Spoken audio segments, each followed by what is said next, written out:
Re-bienvenue aux Attachés de presse, votre émission hebdomadaire de politique sur les ondes de CFAC 83. Aujourd'hui, on s'entretient avec M. Pierre-Olivier Satarno, chargé de cours à l'École de politique appliquée de l'Université de Sherbrooke et enseignant notamment au Cégep de Sherbrooke au département de sciences politiques et d'anthropologie. M. Satarno, bonjour. Bonjour. Qui dit campagne électorale dit discours. Qui dit discours dit promesse. Mais surtout, qui dit promesse dit convaincre la population. Puis je trouvais que c'était un bon moment pour en parler, puisque la campagne électorale va bientôt être enclenchée. La pré-campagne se termine, enfin. Oui, enfin, effectivement. Puis je trouvais que c'était un bon moment pour discuter de communication persuasive avec notre invité, M. Saint-Arnaud. Donc, premièrement, question très simple. Pourquoi la communication, c'est une notion importante à maîtriser, surtout en contexte de campagne électorale? C'est une très bonne question. En fait, pourquoi c'est important la communication, notamment en politique et d'autant plus en campagne électorale, c'est qu'entre autres, on a choisi, bon, on prend l'exemple du Québec ou du Canada, mais on a choisi de devenir une société démocratique. Hein. Et qui dit démocratique dit partage d'idées, d'expression des idées, des analyses, ce qui fait en sorte que, en tant que gouvernement, en tant que parti politique, quand on veut faire la promotion de ses idées auprès de la population, ben, on doit notamment la convaincre que nos idées sont meilleures que celles du voisin.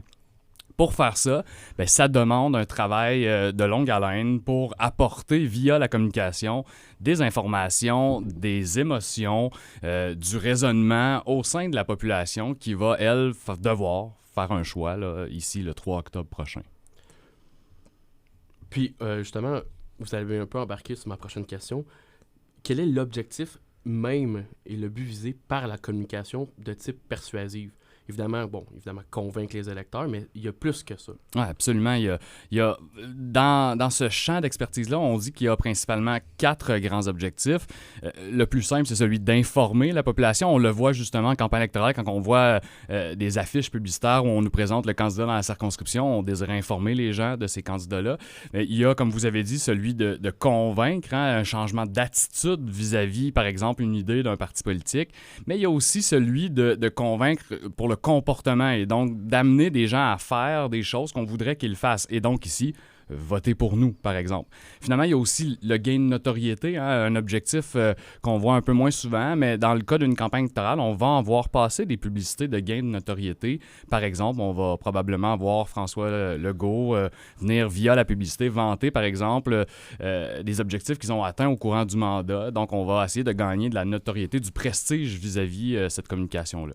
Puis évidemment, ben, comme vous dites avec votre exemple de M. Legault, évidemment, on va vouloir venir concrétiser, mais via, par exemple, publicité, via le bilan pour renforcer la base électorale des partis. Mais il n'y a pas juste ça en communication qui est important. Il faut aussi prendre en considération qu'on s'adresse à l'ensemble de la population. Dans l'ensemble de la population, il y a différents groupes d'âge, il y a différents groupes de différentes communautés culturelles. Il y a des militants, il y a des personnes qui sont informées, des personnes qui ne sont pas intéressées. Comment les politiciens se doivent de s'adresser à l'ensemble de la population, surtout dans un contexte électoral, pour que tous comprennent le but et l'essentiel du message? Et vous mettez là le doigt sur le cœur même de la communication politique, je pense, et c'est principalement sous cet aspect-là que pour moi, il y a beaucoup d'admiration envers les politiciens, c'est-à-dire que, comme vous dites, quand on s'adresse notamment à une population ici québécoise de 8 millions d'individus ou à peu près, ce sont 8 millions d'individus qui sont très différents l'un de l'autre, hein, et réussir à parler à ces gens-là, à les convaincre, à faire passer un message, c'est chose très ardue. Les politiciens ici, dans le cas de François Legault ou des adversaires, vont essayer, via la communication, de rejoindre ces masses-là. Parfois, on va s'adresser aux jeunes, parfois, on va s'adresser aux professionnels, parfois, on va s'adresser aux personnes âgées. Bref, on va moduler, on va modifier la communication en fonction du public cible. Et c'est là le cœur même de la persuasion, c'est-à-dire que pour arriver à persuader, vous savez, être persuadé, c'est d'abord de bien comprendre et de bien retenir un message. Et pour faire ça, il faut s'assurer que le message qu'on envoie, il est clair pour le public à qui on l'envoie. Et vous savez, c'est même, on prend l'exemple d'un étudiant, parce que j'en vois passer plusieurs dans mes cours, des étudiants qui ils ont ce principal problème-là, c'est-à-dire que quand ils ont une communication à écrire, qu'elle soit politique ou non, là, la première tâche qu'ils font, c'est de sortir le crayon et de commencer à écrire, ou parfois de sortir l'ordinateur et de commencer la recherche d'informations, de contenu. Alors que le premier objectif, en fait, la première chose que ces étudiants-là devraient faire, c'est d'abord de s'intéresser à qui la communication va parler, pour mieux comprendre qui sont ces gens, ces groupes de gens, pour ensuite pouvoir faire la recherche d'informations et de communication. Puis ça, vous allez le voir en campagne électorale, il y aura des candidats ou des partis politiques qui vont mal faire ce travail-là. Et on va voir quand le message passe mal, quand on s'adresse mal à sa population, bien, à son public cible, on voit que le message, il coule finalement, il tombe à l'eau.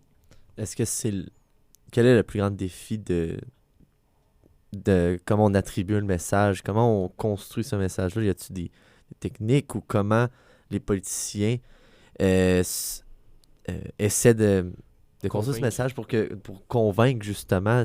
J'imagine qu'il y a des défis reliés à tout ça. C'est pas si simple que ça. Ah, tout à fait. Il y a de grands défis, de grands obstacles aussi. Comme on disait, par exemple, là, on prend l'exemple de la COVID. On a François Legault, premier ministre du Québec, de 8 millions d'individus, qui doit s'adresser à ces 8 millions de personnes-là en même temps. Bon, vous savez comme moi qu'il n'y a pas 8 millions de personnes qui vont regarder la conférence de presse, mais quand même, l'objectif ici, c'est de parler en même temps à tous ces gens-là et que toutes ces personnes-là comprennent le même message.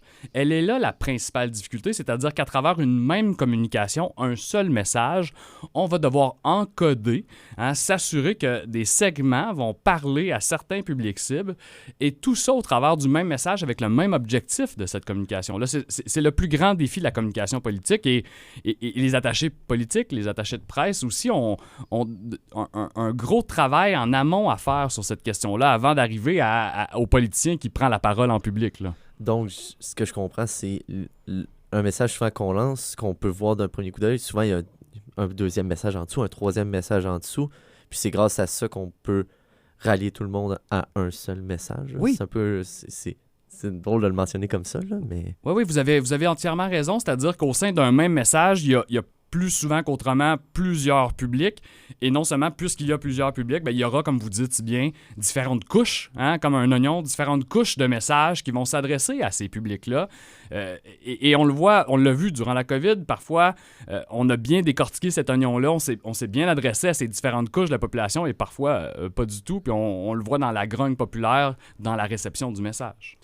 Évidemment, ben, vous l'avez un peu expliqué, vraiment... Ce qui est important, évidemment, c'est de convaincre via un discours, mais il n'y a pas juste ça aussi au niveau des techniques.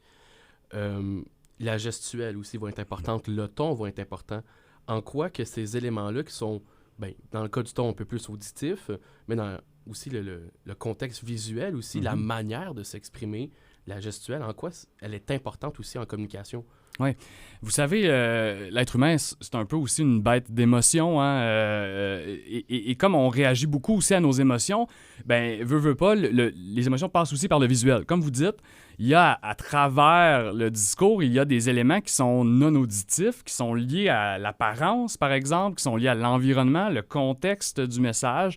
Et il va y avoir du moins, on va s'intéresser à ça quand on va prendre la parole. Vous pouvez régulièrement voir par exemple, des politiciens qui vont aller voir des ouvriers dans une usine, qui vont passer parce qu'ils ont une annonce, un nouveau contrat, et vous remarquerez que les politiciens, quand ils font ce genre d'annonce-là, ben, ils ont rarement le veston et la cravate. On va avoir remonté les manches de la chemise, on va avoir déboutonné le premier bouton de la chemise. Bref, on va se coller à la réalité des gens à qui on parle. C'est sûr qu'après ça, quand on est en conférence de presse et on s'adresse aux 8 millions de personnes du Québec, bien là, vous allez voir réapparaître le veston et la cravate parce que justement, c'est une ambiance plus professionnelle, plus solennelle, plus officielle que le passage dans l'usine auprès des travailleurs. Donc, comme vous le dites bien, l'environnement visuel de la communication, c'est un défi supplémentaire, pour reprendre vos mots tout à l'heure, un défi supplémentaire à la communication et à la persuasion. Parce que le communicateur ou la communicatrice qui ne fera pas attention à cet environnement-là visuel, Vous savez, les yeux font partie, hein, la première impression, hein, fait partie de ce qu'on va avoir comme préjugé ensuite de ça sur une communication. Donc, à partir du moment où la personne va s'intéresser à sa communication dans son entièreté, elle va devoir, comme vous dites, passer aussi à quelque part par la gestuelle, le visuel, faire attention aussi aux gestes qu'on va faire, à comment on va les faire, aux yeux, est-ce qu'on regarde les gens. Bon, il y a toutes sortes de facteurs ici auxquels on va s'intéresser. Puis, bien évidemment, vous êtes chargé de cours, vous êtes un spécialiste de la communication persuasive. Nous, on est des étudiants en politique. Évidemment, c'est le genre de truc qu'on va remarquer. Ah, on essaie de me convaincre. Ah, on essaie de me passer un message. Mais comment que monsieur, madame, tout le monde peut remarquer, ah, OK, on essaie de me passer un message, mais je veux le décoder, je veux le comprendre. Comment est-ce que monsieur, madame, tout le monde peut se retrouver dans tous ces discours, dans toutes ces promesses, dans le visuel, tout ça, pour être capable de dire « Ah, on essaie de me convaincre ici de quelque chose ». C'est une très bonne question. En fait, bien évidemment, il n'y a pas de recette miracle à tout ça. Premièrement, je dirais que pour monsieur et madame tout le monde, la chose à faire quand on écoute un message ou un discours politique, une communication qui se veut persuasive, il faut remarquer, entre autres, les moments de répétition. Hein, quels sont les points centraux sur lesquels on revient fréquemment dans la communication? Et ça va nous démontrer le message qu'on veut faire passer. Probablement le premier message, le message central. Il y aura peut-être des messages implicites à travers aussi de la communication. Ça, c'est un peu plus dur à remarquer. Ça prend un œil aguerri qui va pouvoir voir ces différents messages-là. Mais pour monsieur et madame tout le monde, ce premier message-là, on peut s'assurer que dans la communication, ils vont être répétés. Première chose. Deuxième chose, il y a aussi de valider les informations présentées. Hein. Quand on écoute une communication, ben, si on se fait promettre certaines choses, on va les valider aussi après ça, par exemple, sur la plateforme électorale du parti. Est-ce que ça fait bien partie des promesses qui sont avancées par le parti politique? Hein, est-ce qu'on est simplement en train d'essayer de m'amadouer ou finalement ça fait vraiment partie des projets forts du parti politique? Ça peut aussi aider là, à s'assurer que ce qui nous est présenté fait partie effectivement du message persuasif central qu'on essaie de propager au sein de la population pour dire voici pourquoi vous devriez voter pour notre parti politique. Parce que dans les faits, on se ramène à la plus pure expression de la communication en campagne électorale. C'est 4, 5, 6 grands partis politiques qui vont dire bien, voici, je pense avoir le programme électoral qui va rejoindre la plus grande partie de la population et qui a les meilleures idées. Maintenant, voici pourquoi. Puis c'est là où monsieur et madame tout le monde doit être attentif. On doit écouter ce pourquoi-là. Il y a plusieurs même limites à la communication. On a beau être, comme vous dites, le meilleur communicateur ou la meilleure communicatrice au monde, il y aura devant nous des obstacles qui sont parfois infranchissables. Notamment l'obstacle de l'environnement de la communication. Hein. Par exemple, là, vous êtes candidat pour le Parti conservateur du Québec, puis vous allez parler devant une assemblée de partisans de Québec solidaire ou... L'environnement dans lequel la communication a lieu met en place des freins à la réception de la communication. Une résistance. Une résistance, comme vous dites, une espèce de mur, hein, si on peut imaginer ça, un mur qui empêche le message de traverser.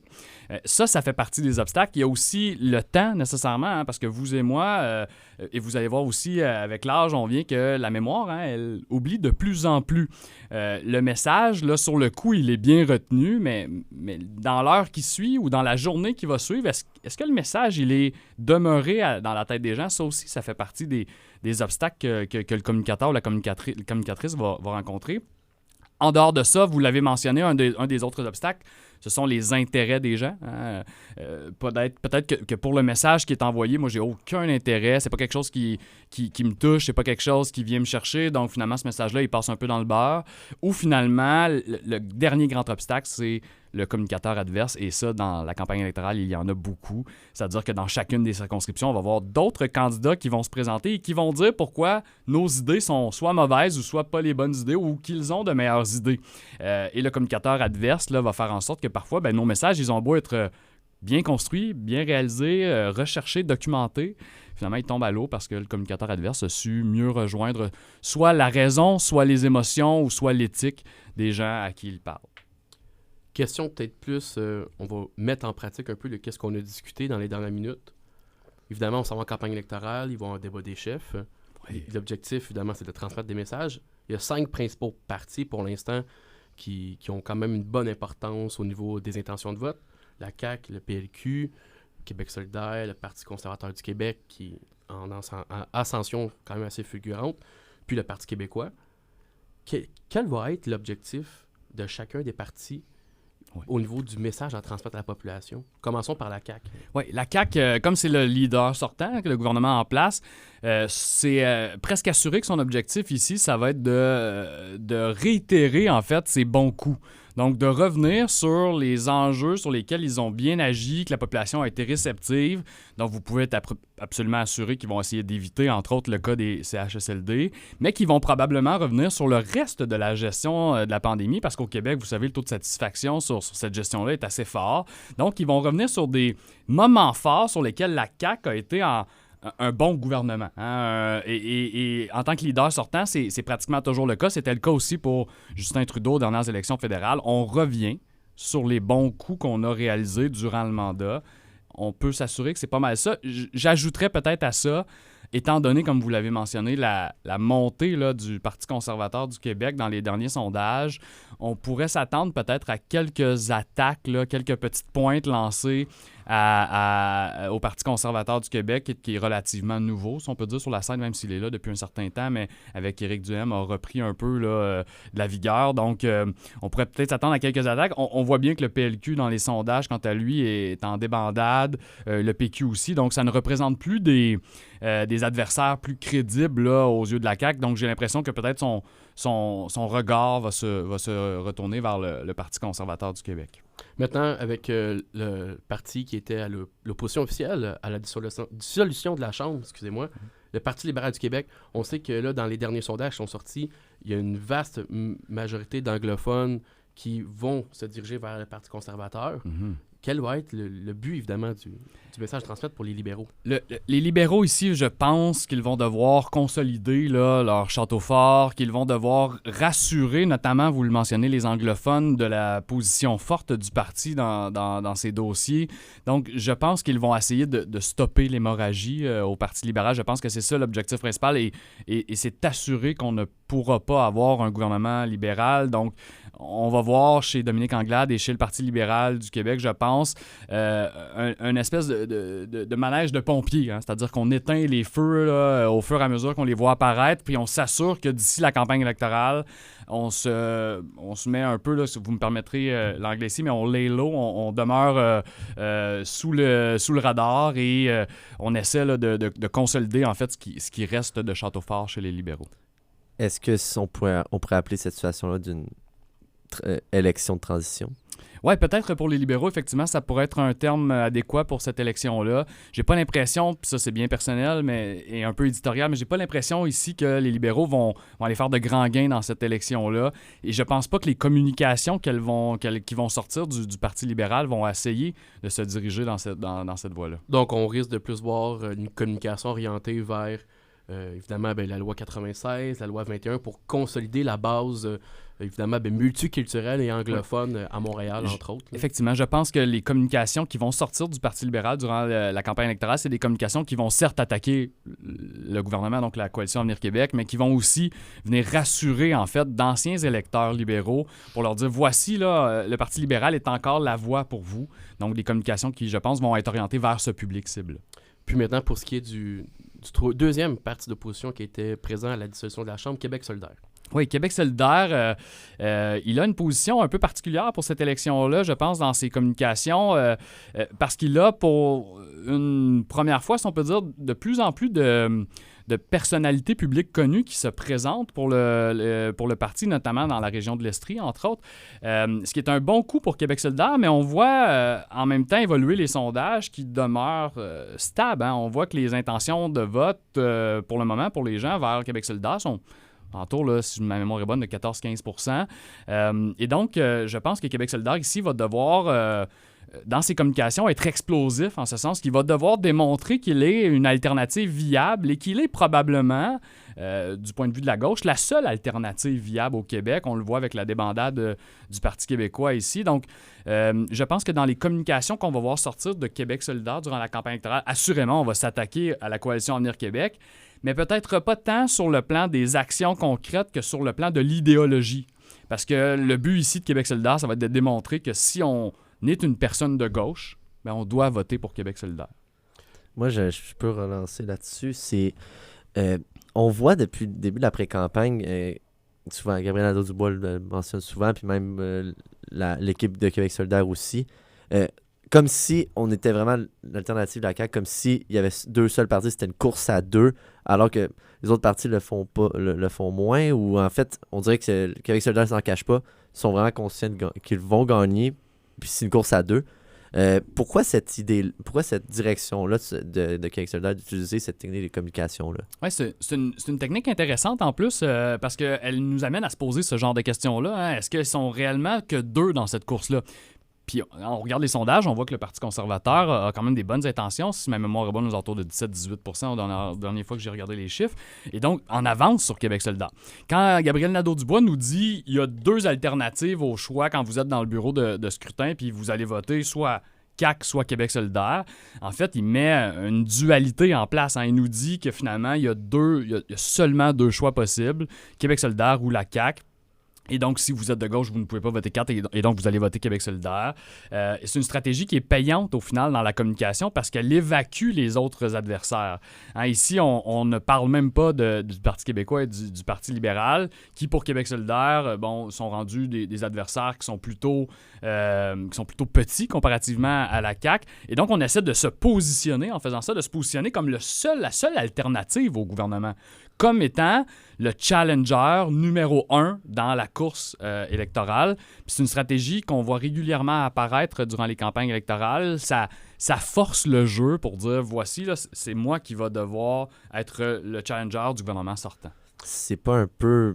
Ça peut pas paraître un peu ambitieux dans un parti qui justement stagne dans les sondages? Oui, tout à fait. Hein. C'est un bon terme que vous avez employé. J'aime ça, ambitieux. Puis je pense que c'est vers ça que, en écoutant les derniers messages, notamment de Gabriel Nadeau-Dubois, je pense que c'est vers ça que le parti essaie de positionner Gabriel Nadeau-Dubois comme étant quelqu'un d'ambitieux, malgré son jeune âge, qui pourrait être un bon gouvernant, qui pourrait être un bon premier ministre et donc qu'il a des ambitions politiques, une carrière déjà bien établie, mais qui pourrait être plus. Je pense que c'est un peu ça qu'on essaie de faire avec cette communication-là. Bien évidemment, pour Québec solidaire, on a une base très forte à Montréal.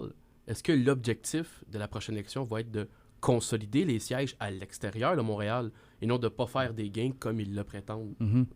C'est une bonne question. Pour Québec solidaire, vous savez, depuis quoi, 2005 à peu près, Québec solidaire existe, là, 2006. Bon. Et depuis ce temps-là, on a une faible progression de Québec solidaire. On a vu aux dernières élections Québec solidaire sortir de l'île de Montréal, avec Rouyn-Noranda, avec Sherbrooke et avec Québec, quand on a fait la fusion avec Option nationale. Donc, il y a là, pour Québec solidaire, une espèce de chemin de croix. On est rendu au moment où la communication qu'on doit faire pour la campagne électorale, est-ce qu'on continue de consolider les gains qu'on a faits aux dernières élections ou on vise plus, on essaie d'aller plus loin? Puis j'ai tendance à croire qu'en regardant les dernières communications politiques que j'ai vues, notamment en Estrie, j'ai tendance à croire que le Québec solidaire est en train de dire ça passe ou ça casse. Hein? Plutôt que de simplement garder ce qu'on a bien établi, on va trouver des grandes personnalités, des gens connus, puis on va les présenter un peu partout en dehors de l'île de Montréal.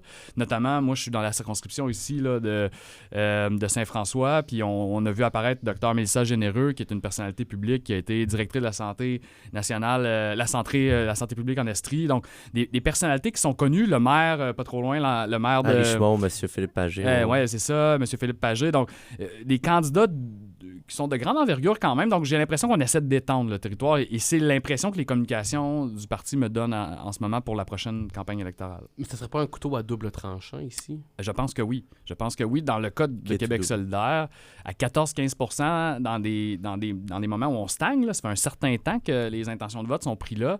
C'est un couteau à double tranchant, effectivement. Si finalement on perd plus qu'on gagne durant ce pari-là, ça peut être dommageable pour Québec solidaire et pour la gauche en général au Québec, là, étant donné que le Parti québécois est en pleine déconfiture. Là. Justement, le Parti québécois, on parlait de gagner plus ou de perdre. Tous les sondages annoncent que le parti sera presque rayé de la carte électorale. On parle de 1 ou 2 sièges. Là, le siège assuré, c'est celui de M. Bérubé dans la circonscription de Matane-Matapédia. Quel est l'objectif de M. Paul Saint-Pierre Plamondon au niveau de la communication? puisqu'il n'est pas élu encore. Là. Ouais. Il est le chef d'un parti, mais il n'est pas élu. à C'est l'Assemblée curieux comme nationale. situation, justement. J'imagine que c'est un défi de plus. Absolument, c'est un défi de plus, hein, parce qu'on le disait tout à l'heure, dans la communication persuasive, on doit se présenter en tant que, ici, comme un parti viable, là, comme pouvant occuper la place du gouvernement. Bon, on sait très bien que ce ne sera pas le cas pour le Parti québécois, mais il doit, Paul Saint-Pierre Plamondon, se présenter comme tel, comme étant un homme qui est capable de mener la province. Mais là, on a devant soi un double défi, c'est-à-dire qu'on est non élu et qu'on doit en plus représenter un parti qui a de la difficulté là, dans les sondages. Comme vous dites bien, M. Jacob, là, 1 ou 2 sièges qu'on donne au Parti québécois aux prochaines élections, ça regarde pas bien. Là, c'est du jamais vu, ça regarde pas bien pour le Parti québécois et peut-être qu'on assiste à la perte en croissance du Parti québécois. Moi, j'ai hâte de voir à ces élections-là, puis on a toute une élection devant nous qui s'en vient. J'ai hâte de voir à cette élection-là qu'est-ce qui va arriver du Parti québécois. Là. Est-ce qu'on aura effectivement 1 ou 2 sièges pour le Parti québécois? Si oui, c'est catastrophique pour l'organisation. Là. Effectivement, mais est-ce qu'au niveau de la communication, on le sait évidemment qu'il y a une vision opposée avec la coalition Avenir Québec.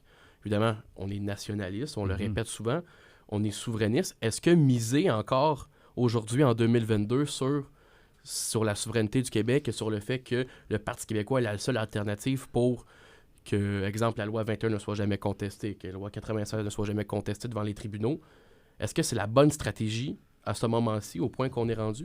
C'est vraiment une bonne question à laquelle j'ai une demi-réponse, c'est-à-dire que j'ai l'impression, dans la communication qu'on voit sortir de ces deux organisations-là, hein, la Coalition Avenir Québec et le Parti québécois, vous savez, c'est une espèce de vase communicant. Là. Il y a beaucoup de gens du Parti québécois qui ont quitté en tant que sympathisants, partisans, pour aller vers la Coalition Avenir Québec. Et j'ai l'impression que dans la communication chez Paul Saint-Pierre Plamondon, il y aurait peut-être un avantage à se distancier davantage de la Coalition Avenir Québec sur cette question-là.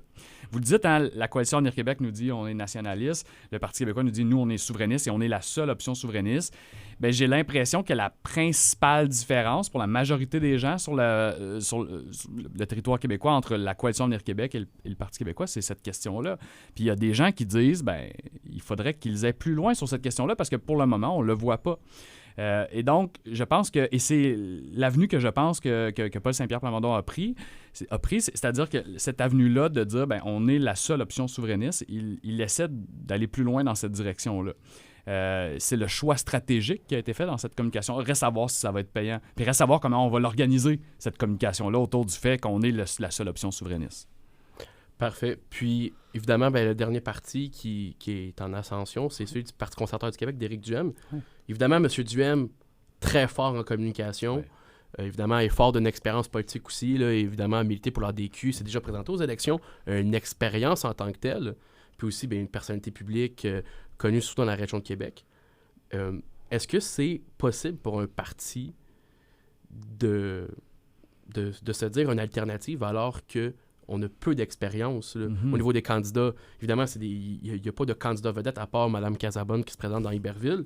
Mais est-ce que c'est possible pour un parti émergent de prétendre à la gouvernance? Je pense que oui. C'est un peu ça que la CAQ a fait avec son arrivée. Bon, vous savez, le transfert entre l'ADQ et la CAQ, tout ça, il y avait quand même une expérience qui était là, comme vous dites bien, mais je pense que la CAQ a un peu fait ça. Hein. Quand ils se sont présentés à la première élection, c'est pas la première élection que ça a fonctionné, mais quand ils se sont présentés à la première élection, le message politique, la communication qu'on a faite ici pour essayer de persuader les gens, c'était de leur dire « on est une alternative viable ». Et Éric Duhem joue dans ce même guide-là, c'est-à-dire qu'il a sorti des communications qui sont à peu près, somme toute, similaires à ça en disant on a beau être les nouveaux sur la scène, là, on est capable d'occuper ce poste-là. Après ça, reste à voir si ce sera réellement le cas, mais la distinction ici entre le message et l'action, il n'a pas lieu d'être parce qu'on est encore en pré-campagne, on va tomber en campagne électorale. Ici, ce qu'on fait, c'est du message, hein, c'est de la communication. Après ça, il faut savoir livrer l'action du message, et ça se fait par après. Évidemment, au début, le Parti conservateur, il allait beaucoup avec les mesures sanitaires. On était contre. Il y a une primauté de ce parti-là pour les libertés individuelles. Ouais. Comment, dans un contexte de post-pandémie, ben, on est en 7e vague encore, mais la pandémie, il faut maintenant vivre avec, mais comment ce parti-là va pouvoir se démarquer alors que le gouvernement, il n'y a presque plus de mesures sanitaires, on ne peut plus réellement critiquer le gouvernement sur des actions faites. En ce moment, comment on peut se démarquer au niveau communicationnel pour nous dire on est l'alternative, on n'est pas juste un parti qui contestent ou qui critiquent les mesures sanitaires? Ouais, c'est une question pas évidente à répondre parce que c'est une démarche qui est actuellement en cours au sein du Parti conservateur. C'est-à-dire que vous aurez remarqué que dans les dernières communications du Parti conservateur, on se sort de plus en plus de ce message-là. Hein. On est de moins en moins dans les messages anti-mesures, anti-mesures sanitaires, anti-COVID et tout ça. On a délaissé un peu cette communication-là. Je pense qu'à travers cette communication-là, l'objectif finalement principal, c'était un gain de notoriété. C'est-à-dire qu'au début, ce que le Parti conservateur a voulu faire avec la COVID, c'est utiliser cet événement-là pour regrouper des gens sous une même bannière. Et on l'a vu, on est allé chercher des gens au PQ, on est allé chercher des gens au PLQ, on est allé chercher des gens chez Québec solidaire qui sont maintenant au Parti conservateur. Là, je parle de partisans, de membres sympathisants. Et ces gens-là, ils ont été regroupés à cause d'une idéologie dans le sens qui était de anti-mesures. Mais une fois qu'on a regroupé ces gens-là dans un même groupe, maintenant, on peut plus facilement s'adresser à eux sous d'autres communications.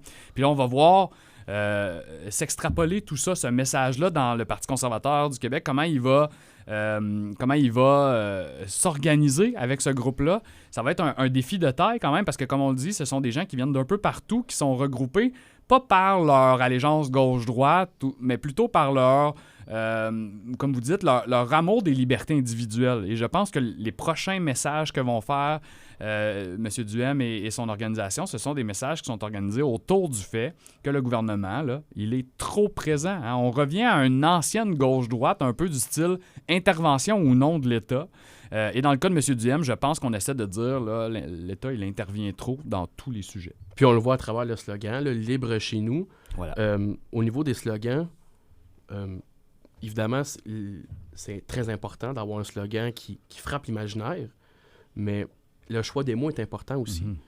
Puis, en quoi, justement, le slogan peut refléter ce qu'un parti va vouloir faire durant 4 ans? Oui, un slogan, c'est tout un travail, trouver un bon slogan. Un slogan, à quoi ça sert? Vous savez, un slogan, c'est un symbole. Hein? Un slogan, ça sert à résumer, ça sert à vulgariser, ça sert à synthétiser une tonne d'informations pour venir décrire, finalement, le plus rapidement possible le parti, l'organisation qui se présente. Le slogan, il va ici, d'une façon un peu détournée, va venir chercher à rejoindre à la fois la raison, la logique, mais l'émotion. Libre chez nous, des choses comme ça, ce sont des mots qui sont courts à dire, sont faciles à répéter, sont visibles sur une pancarte. Hein, vous savez, si sur une pancarte électorale, on avait une phrase complète, on serait incapable de la lire pendant qu'on conduit. Bon, donc, on va essayer d'en dire beaucoup avec peu, comme on le fait avec une image. Donc, finalement, le symbole, le slogan, ça devient aussi une espèce d'image de marque chez le parti politique. Comme on vend un produit, on va vendre le parti politique grâce à son slogan.